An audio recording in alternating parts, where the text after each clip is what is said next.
بسم اللہ الرحمن الرحیم۔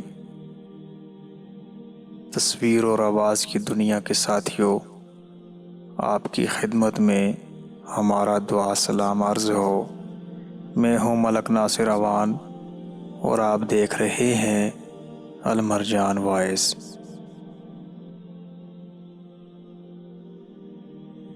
کتابوں میں ایک واقعہ درج ہے کہ سلطان محمود غزنوی کے زمانے میں شہر میں چوریاں زیادہ ہونے لگیں تو چوروں کو پکڑنے کے لیے شاہ نے یہ تدبیر کی کہ شاہی لباس اتار کر چوروں کا سا پھٹا پرانا لباس پہن لیا اور شہر میں گشت کرنے لگے۔ ایک جگہ دیکھا کہ بہت سے چور اکٹھے بیٹھے ہیں، بادشاہ بھی وہاں جا کر بیٹھ گیا۔ چوروں نے پوچھا کہ تم کون ہو؟ بادشاہ نے کہا کہ میں بھی تم ہی جیسا ایک آدمی ہوں۔ چوروں نے سمجھا کہ یہ بھی کوئی چور ہے تو انہوں نے کہا کہ ہم لوگ ماہرین فن ہیں، کوئی عام چور نہیں ہیں، تم اپنا کوئی ہنر بتاؤ، اگر تمہارے اندر کوئی ہنر ہوگا تو تمہیں شریک کریں گے ورنہ نہیں۔ بادشاہ نے کہا آپ لوگ کیوں گھبراتے ہیں؟ آپ لوگوں میں چوری کی جو صفت ہنر اور فن ہے، میرا ہنر اگر اس سے زیادہ پانا تو مجھے شریک کرنا ورنہ بھگا دینا۔ چوروں نے کہا کہ اچھا اپنا ہنر بتاؤ۔ بادشاہ نے کہا میں بعد میں بتاؤں گا، پہلے تم لوگ اپنا ہنر بیان کرو۔ ایک چور نے کہا کہ میرے اندر یہ فن ہے کہ میں اونچی سے اونچی دیوار پھاند کر مکان میں داخل ہو جاتا ہوں، چاہے بادشاہ کا قلعہ ہی کیوں نہ ہو۔ دوسرے نے کہا کہ میری ناک میں یہ خاصیت ہے کہ جہاں خزانہ مدفون ہوتا ہے میں مٹی سونگھ کر خزانہ بتا دیتا ہوں کہ یہاں خزانہ ہے، جیسے مجنوں کو خبر نہ تھی کہ لیلی کی قبر کہاں ہے۔ قبرستان جا کر ہر قبر کو سونگا، جب لیلی کی قبر کی مٹی سونگی تو بتا دیا کہ لیلی یہاں ہے۔ مولانا روم فرماتے ہیں کہ جو مولا کے عاشق ہیں وہ بھی مثل مجنوں کے ہر مٹی کو سونگتے ہیں، اور جس خاک میں مولا ہوتا ہے وہ سونگ کر بتا دیتے ہیں کہ اس کے قلب میں مولا ہے۔ اللہ کے عاشقین اللہ والوں کے چہرے سے، ان کی آنکھوں سے، ان کی گفتگو سے پتہ پا جاتے ہیں کہ یہ دل صاحب نسبت ہے۔ تیسرے چور نے کہا کہ میرے بازو میں ایسی طاقت ہے کہ چاہے کتنی ہی موٹی دیوار ہو، میں گھر میں گھسنے کے لیے اس میں سوراخ کر دیتا ہوں۔ چوتھے نے کہا کہ میں ماہر حساب ہوں، کتنا ہی بڑا خزانہ ہو چند سیکنڈ میں حساب لگا کر تقسیم کر دیتا ہوں۔ پانچویں نے کہا کہ میرے کانوں میں ایسی خاصیت ہے کہ میں کتے کی آواز سن کر بتا دیتا ہوں کہ کتا کیا کہہ رہا ہے۔ چھٹے نے کہا کہ میری آنکھوں میں یہ خاصیت ہے کہ جس کو اندھیری رات میں دیکھ لیتا ہوں، دن میں اس کو پہچان لیتا ہوں۔ اب سب چوروں نے بادشاہ سے پوچھا کہ اے چور بھائی، تمہارے اندر کیا خاص بات ہے؟ بادشاہ محمود نے کہا کہ بھائی میری داڑھی میں ایک خاصیت ہے کہ جب مجرمین کو پھانسی کے لیے جلادوں کے حوالے کر دیا جاتا ہے، اس وقت اگر میری داڑھی ہل جاتی ہے تو مجرمین پھانسی کے پھندے سے چھوٹ جاتے ہیں۔ یہ سن کر چور مارے خوشی کے کہنے لگے کہ آپ تو چوروں کے قطب ہیں، جب ہم کسی مصیبت میں پھنسیں گے تو آپ ہی کے ذریعے ہم کو خلاصی ملے گی۔ لہٰذا فیصلہ ہوا کہ آج بادشاہ کے یہاں چوری کی جائے، کیونکہ آج سب اراکین نہایت پاورفل ہیں اور مصیبت چھڑانے والا داڑھی والا بھی ساتھ ہے۔ لہٰذا سب بادشاہ کے محل کی طرف چل پڑے۔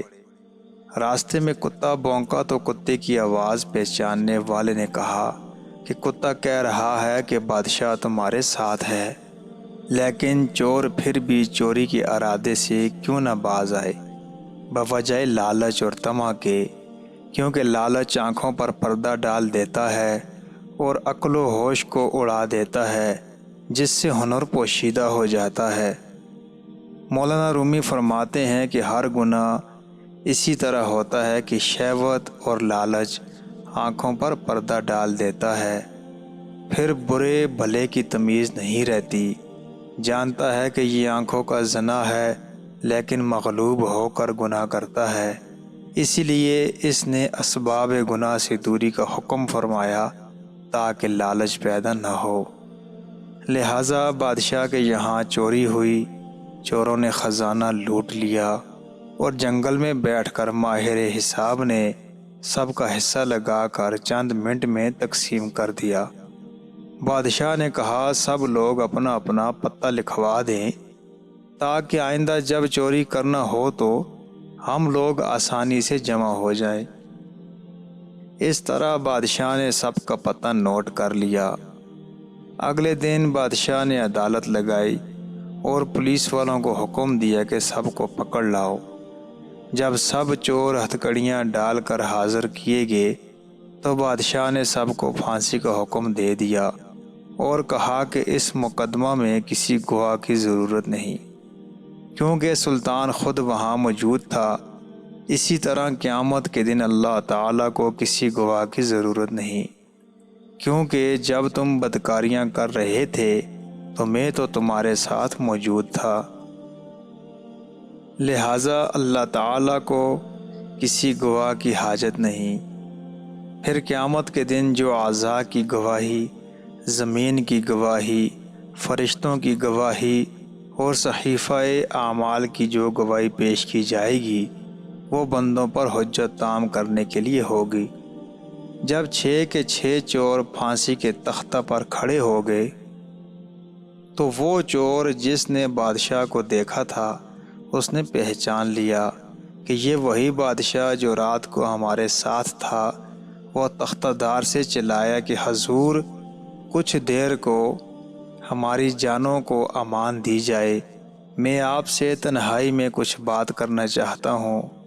بادشاہ نے کہا ٹھیک ہے، تھوڑی دیر کے لیے پھانسی کو موقوف کر دو اور اس کو میرے پاس بھیج دو۔ چور نے حاضر ہو کر عرض کیا کہ ہم میں سے ہر ایک نے اپنا اپنا ہنر دکھا دیا، ہمارے سب کے سب ہنر جن پر ہم کو ناز تھا انہوں نے ہماری بدبختی کو اور بڑھا دیا کہ آج ہم تختہ دار پر ہیں۔ اے بادشاہ، میں نے آپ کو پہچان لیا ہے۔ آپ نے وعدہ فرمایا تھا کہ جب مجرموں کو تختہ دار پر چڑھایا جاتا ہے اس وقت غایت کرم سے اگر میری داڑھی ہل جاتی ہے تو مجرمین پھانسی سے نجات پا جاتے ہیں۔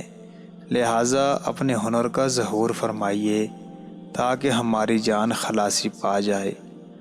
مولانا رومی فرماتے ہیں کہ سلطان محمود نے کہا تمہارے کمالات ہنر نے تو تمہاری گردنوں کو مبتلا قہر کر دیا تھا، لیکن یہ شخص جو سلطان کا عارف تھا اس کی چشم سلطان شناس کے صدقے میں تم سب کو رہا کرتا ہوں۔ اس قصہ کو بیان فرما کر مولانا رومی فرماتے ہیں کہ دنیا میں ہر شخص اپنے ہنر پر ناز کر رہا ہے۔ بڑے بڑے اہل ہنر اپنی بدمستیوں میں مست اور خدا سے غافل ہیں، لیکن قیامت کے دن ان کے یہ ہنر کچھ کام نہ آئیں گے اور ان کو مبتلا قہر و عذاب کر دیں گے۔